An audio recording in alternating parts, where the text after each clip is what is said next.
Hello hello hi good evening అండి. వెంకట్ మా ఊరు సోది సుత్తి లేకుండా. ఇంక విషయానికి వద్దాం. చెల్లికి 50 రూపాయలు పెట్టి చాక్లెట్లు కొనలేనుడు, 100 రూపాయలు పెట్టి చీర కొనలేనుడు కూడా ప్రాస కోసం పంచ్ డైలాగ్ వాడతాడు. ఏమని? సొంత చెల్లి అయితే ఇలా చేస్తుందా అని. ఆ ప్రాస కోసం వాడిన డైలాగులోనే ఆన్సర్ ఉంది కదా. క్లియర్గా నువ్వు చెప్పగానే చెప్పావు అది మా సొంత చెల్లి కాదని. చేతల్లో చూపించారు అది మా సొంత చెల్లి కాదని. సో నేను దీని గురించి ఎక్కువ మాట్లాడదలుచుకోలేదు. మనం వేలెత్తి ఒకరిని తప్పు అని చూపించినప్పుడు మిగతా 4 వేలు మన వైపు చూపిస్తాయి. సో ఫస్ట్ ఆఫ్ ఆల్ మనమేంటి అని ముందు చూసుకోవాలి, తర్వాత వేరే వాళ్ళని ప్రశ్నించాలి. ఓకే, ఇదేం కోపంతో అన్నది కాదు, జస్ట్ ఒక మాటగా చెప్తున్నాను. ఇప్పుడు నేను మాట్లాడేది ఏంటంటే మనీషా కోసం, ఫియర్, భయం కోసం. ఈ మనీషాకి ముందే భయం. నేను ఏది చేయాలనుకున్నా దానికి ముందు చెప్పాలి. దానికి అన్నీ భయం. ఏమో ఏంటో, ఏమవుతుందో, ఏం గొడవ అవుతుందో. సో దానికోసం ఈ వీడియో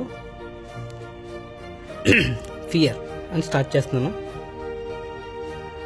పుట్టినప్పుడు అమాయకంగా పుట్టాం, మనకు భయం అంటే ఏమిటో తెలియదు.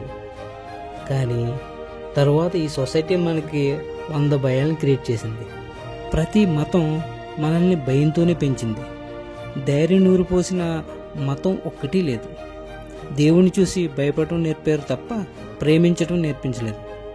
దేవుడు కాళ్ళ మీద పడడం నేర్పారు, అడుక్కోవడం నేర్పించారు, చంపలేసుకోవడం నేర్పించారు. రకరకాల భయాలు బుర్ర నిండా పెట్టారు. ఫైర్ వస్తుందేమో భయం, దయ్యం వస్తుందేమో భయం, ఉన్నది పోతుందేమో భయం. పుట్టగానే గట్టిగా అరుస్తాం, ఆ మొదటి ఏడుపుతోనే ఊపిరి తీసుకోవడం స్టార్ట్ అవుతుంది.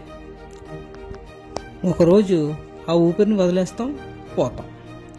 అంటే breath in is life, breath out is death. ఊపిరి పీల్చుకున్న ప్రతిసారి మనం బ్రతికి చావు వంచుల దాకా తిరిగి వెళ్ళొస్తున్నాం. ఎవ్రీ బ్రీత్ అవుట్కి మనం చావుని ముద్దు పెట్టుకొని వస్తున్నాం. చాలా కామెడీగా.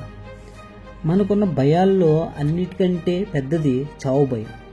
దాన్నే రోజుకి కొన్ని వేల సార్లు కోకో గేమ్లా దాన్ని టచ్ చేసి వస్తున్నాం. దానితో పోలిస్తే మిగతా భయాలు మనకి లెక్క. భయాలు అందరిలో ఉంటాయి. భయంతో అక్కడే ఆగిపోతే పిరిగితనం. అదే భయంతో ఒక్క అడుగు ముందుకేస్తే ధైర్యం. అంతే తేడా. భయం వల్ల కోపం వస్తుంది, కోపం వల్ల వైలెంట్ అవుతాం. కాబట్టి ఫియర్ని ఎంకరేజ్ చేయొద్దు. మనలో ఉన్న భయాల్ని ఓవర్టేక్ చేయాలంటే 2 సూత్రాలు. ఒకటి సెన్స్ ఆఫ్ హ్యూమర్ డెవలప్ చేసుకోండి. ప్రతి భయాన్ని కామెడీ యాంగిల్లో చూడండి. మీ భయం మీద మీరే జోకులు వేసుకోండి. అద్దంలో మిమ్మల్ని మీరే చూసుకుంటూ ఒరే పిచ్చినా కొడక అని నవ్వుకోండి. అన్నీ పోయి రోడ్డు మీదకి వస్తే ఏమిరా బాలరాజు ఇలా అయిపోయావు, ఏమిరా నీ వల్ల దేశానికి ఉపయోగం అని మిమ్మల్ని మీరే చూసి నవ్వుతూ అడగండి. మన ఈగోని పక్కన పెడితే మన ఏ ఫెయిల్యూర్ మనల్ని డ్యామేజ్ చేయలేదు. ఇక నెంబర్ 2, ఎక్సర్సైజ్ చేయండి. మీ మజిల్స్ విజిల్ వేస్తే మీ నరాలు ధైర్యంతో నిండిపోతాయి. ఏ భయాలు ఏమీ పీకలేవు. రోజుకు 100 సార్లు చావు మండతో చంప మీద చిటికు వేస్తున్నాం. మనకి భయం ఏంటన్నా? ఒకరోజు ఎలాగైనా చేస్తాం. భయంతో రోజు చావటం ఎందుకురా, గూట్లేస్. ఫైనల్గా భయం టీబీ ఉన్నోళ్ళు కూడా చంపేస్తుంది, ధైర్యం క్యాన్సర్ ఉన్నోళ్ళు కూడా బతికిస్తుంది. సో భయాన్ని వదులు, ధైర్యంతో ముందుకు సాగిపో. Thank you. ఇది నా ఒపీనియన్ మాత్రమే, ఎవరిని ఉద్దేశించేందుకు మాత్రం కాదు.